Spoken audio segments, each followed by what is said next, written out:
Hello all. Today we have Amrutha with us, and in the last cycle she qualified for JRF, and she was my student also here in Pondicherry University, and she has done her graduation and masters from here itself, and today she is going to discuss some of the strategies during the exam also, and before the exam how she prepared and all these things we will discuss. So welcome Amrutha, and Thank you. please tell us something about you. Yeah, I'm Amrutha. I'm from Kerala. To be specific, from Amrutha district, Bandara. I came here as an 18-year-old child after my 12th, and now I am passing out after my PG. So I have been here for the past 5 years. And I would say it has been a very fruitful journey, not in terms of just clearing JRF, but I must also say that when I came, I was a very amateur person in terms of life skills. So I learned a lot from here. As a person, I developed a lot. And apart from that, the teachers, the faculties, not just the permanent faculties, the guest faculties that we have got, have molded us a lot to properly approach the subject that is wisdom. So that has helped me a lot in my preparations, not just in JRF, but in all the exams it has helped me. So I would say that I am very blessed that I became part of this particular university. So Amrutha, first thing I would like to ask you is how you just manage with your master degree preparations, and simultaneously you are also preparing for JRF. So how you just did all these things together? Yeah, that was the first question that came to me. When I started preparing, how will I manage both this PG studies as well as this JRF preparation? So when the classes began, I understood that there is no point in me being so adamant about fixing a fixed time period for all the days. Because if suppose I have an assignment or an exam to study, then I can't stick to that time. Then I will naturally feel demoralized. So it is very important that we set realistic goals. So if I fix a time that I will study for 3 hours every day, that is not going to work. So I didn't do that, but instead I made very particular that I am consistent in my work, that I prepare every day. The time doesn't matter, but I made sure that I don't go out of that momentum. Because once we go out of that preparation, it takes time to come back. Maybe we will be preparing for 5 hours a day, and then the next day we will decide, okay, I prepared 5 hours yesterday, today I am going to take some free time. That doesn't work, because when you come back again, then you have to come to that wave of preparation once again, and it takes extra time. So I made very sure that I prepared every day. And suppose if I only had 1 hour to prepare, I prioritized my subject in the sense that maybe when you just have 1 hour, you can't cover lots of portions. So I worked upon those portions and weakened during that time. Or else I would do some of the syllogism questions, because for syllogism there are many rules, as you might be knowing. So those rules I might forget very often. So when I prepare it again and again, when I do such questions again and again, that helped me to remember those rules. So when I got very limited time, I made sure that I prepared on those things that set within that particular time period. And if nothing works, I will do some questions, so that I will cover some portions in that way. By doing some questions, we will be covering some portions by doing the questions. So that's how I prioritized. And when I got holidays, I compensated for the time lost during the working days. So that was my strategy, and I hope it worked. Sorry to say that I actually forgot to mention that she was still doing her masters and she qualified for JRF. That is a very good thing, because this much of thing is like, it is not very common. You will see in the students that they are doing masters and they are just qualifying for JRF. It is a very rare thing, and for that I am just congratulating her. That she did so well that she qualified for JRF even if she was her masters.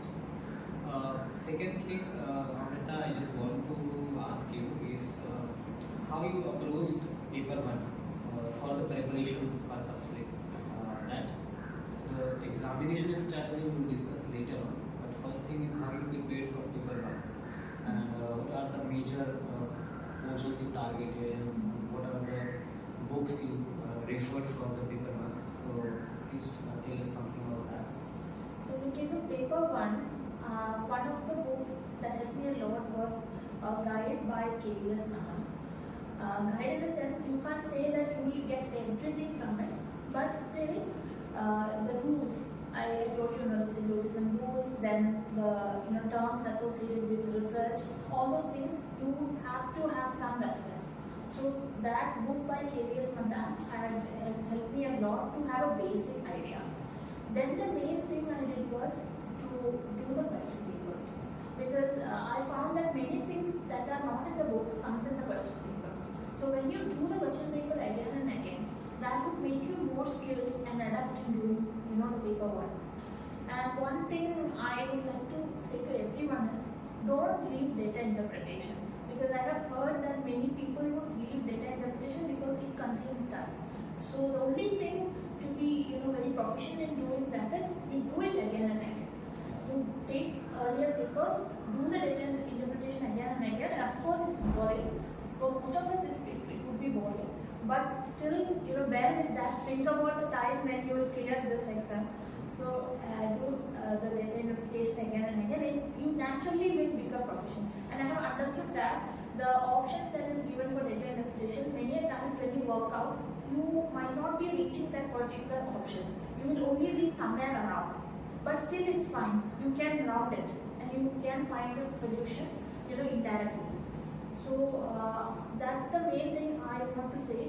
And there is 5 questions from data interpretation, and that will fetch you a huge mark. That will make a difference.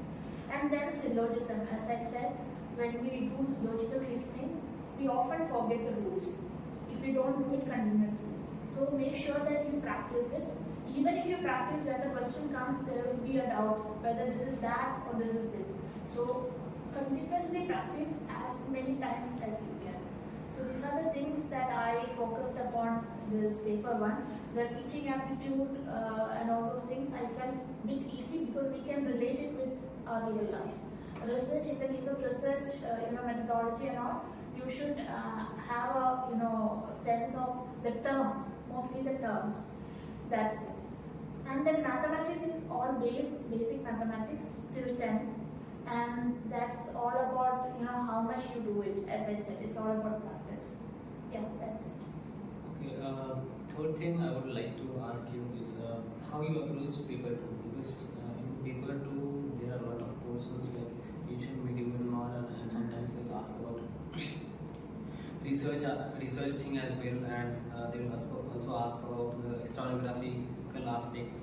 So how you manage with all the portions, and what were the major readings you have gone through for preparing these portions properly? Yeah, for paper 2, the first thing I want to mention is don't rely on any guides, because when you see the syllabus, you will find that the syllabus is so vast, and you will naturally have a tendency to rely on guides so that you think you will cover the portions earliest. But the thing is, it's not about covering the portions. It's more about understanding the nuances, the in-depth knowledge about each portion. So make sure that you read authentic books. Don't think that you won't be able to cover it. You will be able to cover it. It's a myth that these huge books you can't cover. You will cover it. And the other myth is, don't think you will learn every line of that book by heart. It's about making an idea about the book, idea about the contents in the book. That's what's important. That's what is important. And apart from that, it was question papers itself, because as you know, for history, the syllabus is so vast. If you see post-Paulian, there will be many things. There will be kings, there will be coins, there will be administrative reforms, so on and so forth. So the only thing you can focus upon is the question paper. Do it as many times as you can, so that you will find an idea about from which area they will be asking questions recurrently, or you will at least have an idea to know that this and this doesn't comes under the answers. So these were the two things I focused upon, but I again insist, don't rely on guides because many people do that. I'll just consult her about the reading list, and I'll put on reading list in the Telegram channel. And based on the will, just we have some other scholars as well who have qualified for JRF and they are doing PhD here. So including me and other co-scholars and Amrutha will prepare a topic-wise reading list for you for paper 2, and that we will see in the Telegram channel. And for the time being, I have just asked her how she managed both the sections in the examination hall, how she approached. First, I'll ask her how she approached paper 1 in the exam itself, and what were the major things she went through, and she was thinking. These things I would like to ask her how she approached actually each and every questions in the exam. In case of paper 1, I would honestly say that I wasn't confident at all once I finished the paper, because I had, I thought myself that I had made many mistakes. But as I said, this practice, this continuous practice of question paper has helped me, ace through many questions which I felt I have, marked it wrongly. You will naturally get a sense. I don't know how to, say that, but still, you will naturally get a sense that okay, if this question comes, this and this would be the tentative answer. And data interpretation, as I said, have helped me a lot to fetch the mark, because earlier in the first attempt I cleared it in the second attempt. So in the first attempt when I did, I was not good at doing data interpretation. So in the second attempt, after preparation, I improved my time also. Within a limited period of time, I could do those 5 questions. So that fetched me some marks. And then this time when I wrote, there were some changes in the pattern, but still most of the questions came from the areas that they regularly ask. So it was easy for me, but till the time the result came, I was not that confident, but I think the practice helped me by God's grace. Yeah. So for paper 2, what were the major things you were doing in the exam, how you were approaching the questions? Because for paper 1 is all about understanding things and doing TI and the things which you can common person can relate to. But in paper 2, you'll be having that special things, like when they ask questions in very depth, and for that you need very knowledge in very deep sense.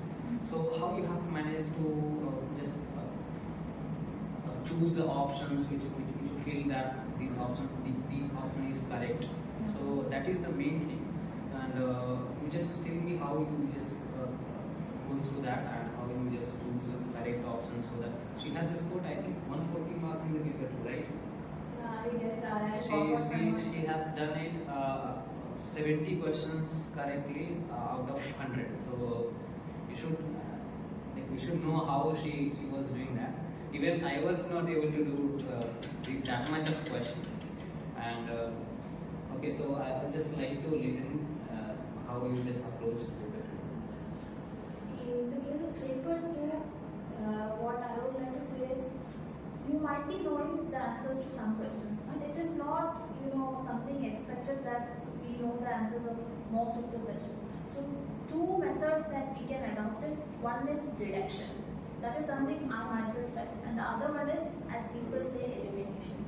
In the case of deduction, if I make an example, I would say that if you are, already known about the fact that Pulakeshan and Harshavardhana were contemporaries, and you are also knowing that Q and San came to the court of Harshavardhana. So if a question comes, Q and San came to which of these kings fought, and then a Gupta ruler is given, a Mauryan ruler is given, then Pulakeshan is given, and some Chola ruler or something is given. Then naturally you can deduct that if Harshavardhana and Pulakeshan were contemporaries, and if Q and San would have gone to Harshavardhana's court, then naturally you would have gone to Pulakeshan's court also. So that's a method of deduction. So that's why I say when you do the question paper, what you have to do is, it's not that just that question.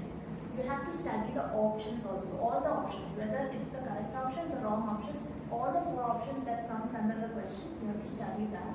Apart from that, try to learn something associated with the question. Maybe the question would be about Ashoka's 13th edict, but try to learn about other edicts while you try to solve the question, so that you cover lots of portions also, because for history the portion is so vast. So you cover lots of portions also, and at the same time, for deduction and elimination it would help, because you will at least know which is not the option. In the case of elimination and all, that's very important.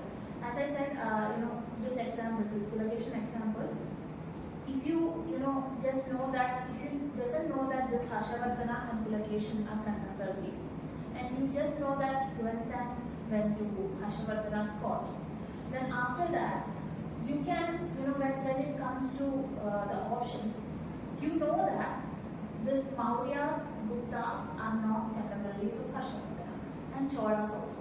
So you can eliminate those options, and you can indirectly come to collocation, even though you don't know who is collocation or whether he was contemporary of Harshavardhana. So that is an elimination method. So such things would help, but as I said, again I am telling, it's only through practice of question paper that you will acquire a sense to do that. So that helped me a lot in that doubt. Okay, so I think most of the questions we have already dealt with, and I would like to thank her for this interview, and in future also I'll call her maybe for some taking some lectures and maybe some other help. But for now, thanking you to come here and give an interview, and I assure you all to have some more interview series like this, and not only from history, some other subjects will be also there. So for economics, for political science, for education, a lot of PhD scholars are like my co-scholars from other departments. I will just record their interview, how they proceeded with the papers and how they proceeded with the strategies, and we will come back with some more interview series. So until then, thank you, and do watch us again.